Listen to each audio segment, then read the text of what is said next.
Saddam ملعون کی فوج نے 600 افراد پر گولیاں برسا کے شہید کر دیا تاکہ آغا خود تک پہنچ سکے. اور جب اندر سے بزرگ سید کو گرفتار کر کے لایا گیا تو ان لاشوں پر سے گزارا گیا جو ان کے دفاع کے اندر شہید ہوئے تھے. تو بیٹا بعد میں بات کریں. سلام بھیجے محمد والے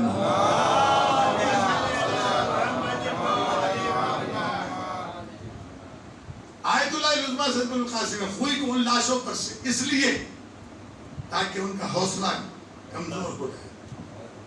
ان کو یہ نہیں پتا تھا کہ یہ اس کا بیٹا ہے تو صبح سے لاشیں اٹھا کے بھی آخر وقت تک اس کا حوصلہ کمزور نہیں ہوا.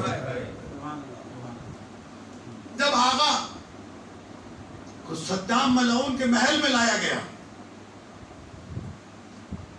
تو بوڑھا سید ایک صوفے پر ٹیک لگائے ہوئے بیٹھا. ظاہر ہے 97-98 برس کی عمر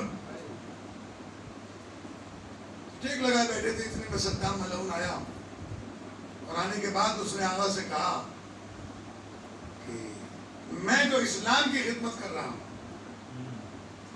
آپ اس کو کس نظر سے دیکھتے ہیں. اس کو نہیں پتا تھا کس سے بات کر رہا ہے. وہ جانتا بھی تھا. مجھے وہ اچھی طریقے سے منظر یاد ہے. اس ویڈیو میں آغا سیدھے ہو کے بیٹھے ایسے آگے اور اس کی آنکھوں میں آنکھیں ڈال کے کہا تو اس کون سے اسلام کی بات کرتا ہے میں تجھے مسلمان ہی نہیں سمجھتا.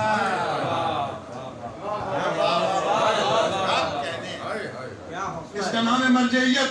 مرجعیت مسئلات کا شکار نہیں ہوتی. بہت ساری مثالیں ہیں. آیت اللہ صدر کے کلپ بھی چل رہے ہیں آپ سب لوگوں نے دیکھا ہے.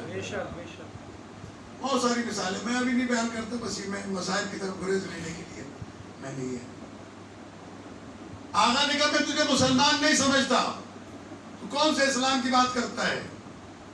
کہنے لگا معلوم ہے کہ اس جملے کی سزا کیا ہے. تو وہ جملے میں نے اپنے کانوں سے سنے.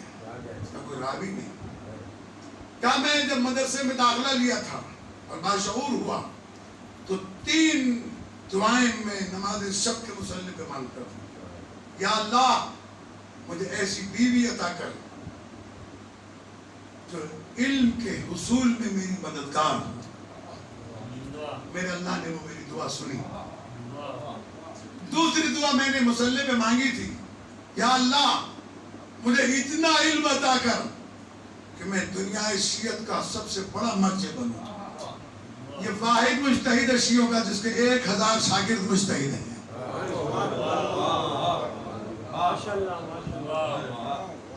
آج بھی علماء یہ بات بیان کرتے ہیں کہ ان سے پہلے بھی غیبت کبریٰ سے لے کے اب تک آغا خوئی تک اور آغا خوئی کے بعد سے اب تک اتنا بڑا مجتہد دوسرا پیدا ہی نہیں.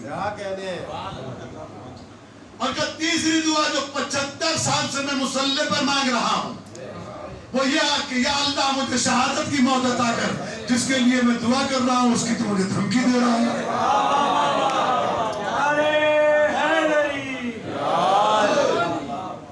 گرامی کیسے کیسے مراجع آغا محسن حکیم کا میں نے ابھی تذکرہ کیا.